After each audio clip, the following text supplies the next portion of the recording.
What's up, guys? This is Coach Grant with First Down Training, and today we're going to be breaking down a great wide receiver football IQ quiz to test your knowledge of the position. So I hope this video helps you guys out. Hope it can teach you a few new things, but also, fellas, if you are a wide receiver and you would like a daily training schedule to follow with the exact gym exercises and on-field route running, catching, press release workouts to do, check out that very first link in the description below for our ultimate 8-week wide receiver workout plan. There's over 500 plus wide receiver drills and gym exercises included. We give you the exact sets, reps, and a video example of each drill to do. So very first link in that description below. If you're interested in that, fellas, let's get started with this video. So now, if you're not familiar with our quiz style format videos, what I'm going to do is I'm going to show you guys a pre-snap look like the one here, ask you a series of questions about the pre-snap look, give you a chance to answer the video, and then we're going to break down if your answer was correct or if your answer was wrong. Okay, so now, first example here, I'm not going to give you guys the specific coverage. You're going to have to find that out yourself. How would you guys run a 10 to 12 yard dig versus this specific coverage? So how would you run, again, a 10 to 12 yard dig or 10 to 12 yard in route versus this specific coverage? So you guys can go ahead and pause the video and think about your answer. So pause the video.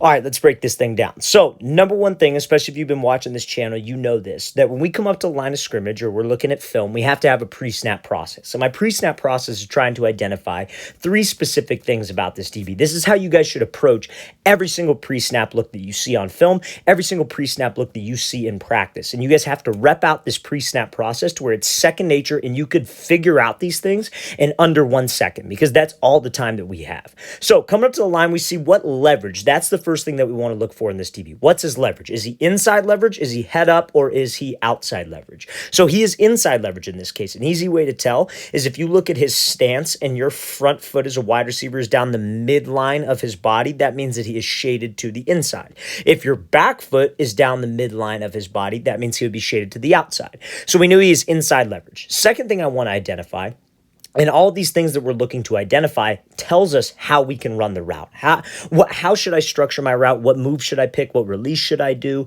And how should I pretty much get off the ball? So second thing I want to identify is how close or how far he is. He's pressed up right on the line of scrimmage. So inside shade press. And then last but not least, and this is more like for a game specific scenario, is he in zone or man? It's easy on this one to see that he's in man because his eyes are locked on and he's in a squared stance. Usually sometimes real game atmosphere, sometimes a DB could be pressed up, but he has his eyes to the inside looking at the quarterback. That looks a lot like zone press bail. So those are the three things we want to be able to identify. And that tells us how to run my route. So now let's get into how we would run this dig. So he's inside shade. That means he's trying to do what? Take away the inside. We know what his goal is just based on the leverage that he gives us. So trying to take away the inside, and I have to run an inside breaking route. So if you guys said that you would want to attack him to the inside, move him off the platform, take the outside release, work to stack, or at the break point, you maybe slip under and throw by, that would be correct. Because anytime that a DB is in press, we want to take what he gives me. And right now he has given me the outside. Now, why would you say that? Why might you ask? Because honestly, like if I'm running a dig route, ideally I would like an inside release, right? So why is that the correct way? And I'm going to play this full speed because this wide receiver runs the route wrong. So let's play it full speed. So he comes off, he tries to set up the DB outside before breaking and taking this inside release on this dig. And you see DB's got an easy PBU, easy pass breakup because he is going to stay disciplined and keep his leverage. So if you guys said, oh, I'm going to fake to the outside, then take this inside release, I'm going to get him to jump, take the inside release and get skinny, then break it off. That is tough to do against a disciplined DB. Now listen, I've seen it time and time again. You know, we do a lot of different camps across the country, and at the ends of our camps, we'll do one-on-ones, right? And sometimes we'll get DBs out there who are very talented, but sometimes we'll get DBs out there who aren't very talented, right? And they'll line up inside leverage. I'll have a wide receiver throw a fake to the outside. DB jumps. They take the inside release, and then they get open. They're wide open on the route, and they'll come at me and look at me, and I'll say, hey, what'd you do wrong? They're like, I just worked them, coach. What do you mean? And it's because they ran the route wrong. That's not going to fly against a disciplined DB. I'm trying to get you guys ready for a DB who knows what to do. And a DB who's inside shade wants you to just take off to the outside. So if your game plan is just fake to the outside, he's going to hold that leverage. He's going to get hands on you, disrupt the timing because that is his goal in press coverage. And you see how he is rerouting him all the way across the field. This dig from the outside wide receiver spot should not end up being caught or attempted by the hash. And that is why you want to take the outside release. We have to give the quarterback spacing. Because in a real game scenario, there are other receivers on the field. Let's say you're running a dig, and let's say the slot receiver is also running a dig. If you get rerouted way to the inside and break, and the spacing is off, then that DB is going to lock you. One DB could cover two guys, and we do not want that. So we want to take what he gives us. We should attack to the inside, get the DB to move, hold his leverage. The best way to get him to move is threaten him where he doesn't want us to go. Then take the outside release. It's worked to stack, or if the DB's in a good spot, we slip under and throw by. Now, I know most of you know that. I know most of you know to do that, but that's the reason why you wouldn't want to force it, okay? Let's play it again full speed one more time. So correct answer would be attack the DB's leverage inside and take the outside release. So this next question, fellas, is not going to be so much about the route. It's going to be more so about the stance of the wide receiver. Okay, so now, first question, number one, do you think the wide receiver his hands where he's at in his stance, do you think his hands are too high and he is super tense, or do you think that this is a good spot to be at? So, question, are his hands too high? Should he have his hands a little bit lower and more relaxed? Or do you think he is in a pretty perfect spot to fight up a press coverage DB? So you guys can go ahead and pause the video and think about your answer. So pause the video. All right, let's break this thing down. So honestly, I think he is in a good position with his hands because he looks relaxed. So a lot of people, love to talk about the hand technique and the stance. You see so many young wide receivers, they'll have their hands like resting on their knees. That's not in an explosive position. That's not in a position ready to fight if this DB wants to get physical. You'll see a lot of wide receivers, have their hands way down by their knees, like straight arming it, almost like they're dropping a briefcase. I don't like that either because those are two positions where you're not ready to fight. Now, the opposite extreme, or the opposite end of the spectrum on this, I should say, is wide receivers will line up and they have their hands up by their chest like so. But when they do that, they're insanely tense at their traps. They'll hold their arms up, but they're super tense, super uncomfortable because, maybe it's a receiver coach, maybe it's a trainer who tells them, hey, if somebody's in press coverage, it's a hand fight, it's like boxing, you got to have your hands up. But if you're tense and you cannot move with your upper half and a DB shoots a hand to jam, you're going to be so tense. And when you're tense, you lack range of motion and you won't be able to swat the DB's hands off. So you want to be exactly where this wide receiver is. He could probably even have his hands a little bit lower, but you see how relaxed he is. His elbows are relaxed. His traps are relaxed. He doesn't look like he's in this stiff position, and it looks like he can move. So if you said that this was the right position to be in, that would be correct. If you said I want his hands to maybe be a tad lower, so he's a little bit more relaxed, that I could see that.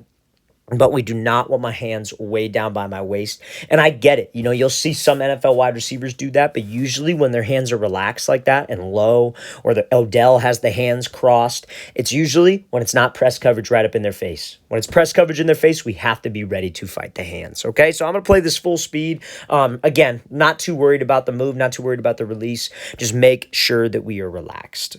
Okay, so now, next example I want to go over here is this wide receiver ends up running this route incorrectly, and I want to talk about why he ran this route incorrectly. So I'm going to play it full speed, give you guys a chance to watch the video, and then we'll break down what he did wrong here, okay? So he's going to be running a 10-yard out versus outside shade off man coverage, okay? So I'm going to play this full speed, then we're going to talk about what you think the wide receiver did wrong. So I'm going to play it full speed, so he ends up getting locked up on this route.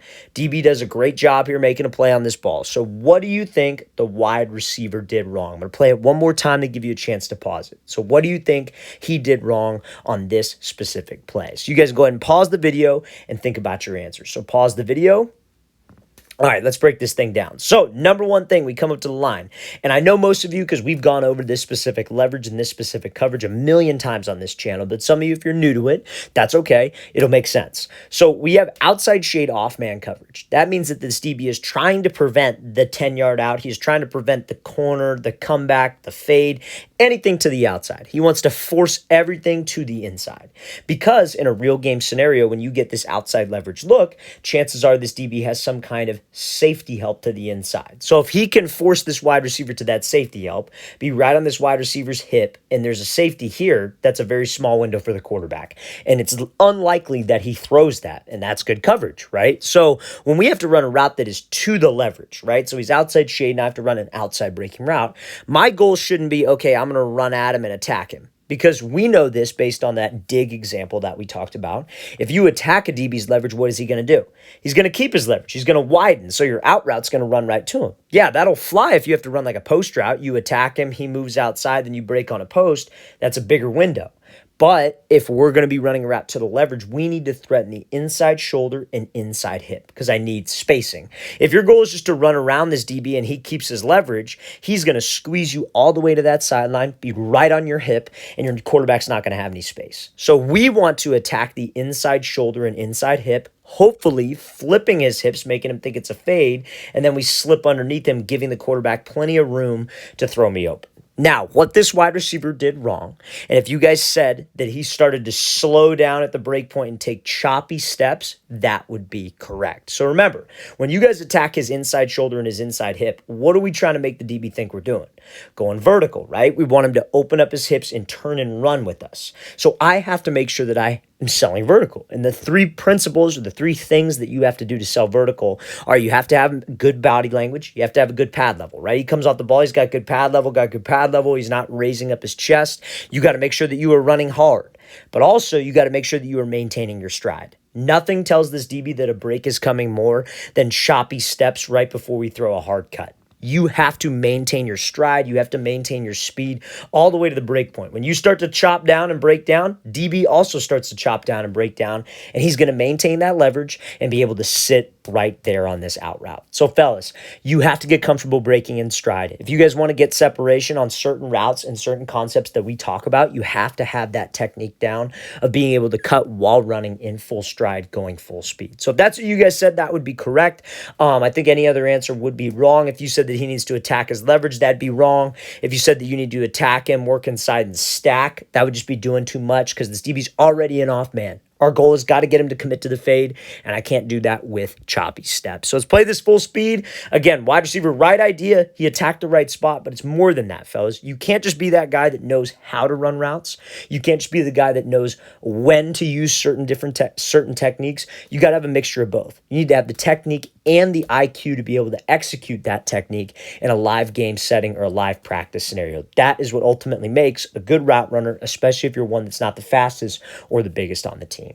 All right, fellas, I really want to thank you for watching. I really appreciate it. If you guys have any questions at all, don't hesitate to leave those in the comment section below. We always appreciate the feedback. It's always great to hear from you guys. And again, fellas, if you would like an 8-week wide receiver workout schedule with all the gym and field workouts wide receivers should be doing, check out that very first link in the description below. I'll see you guys next time.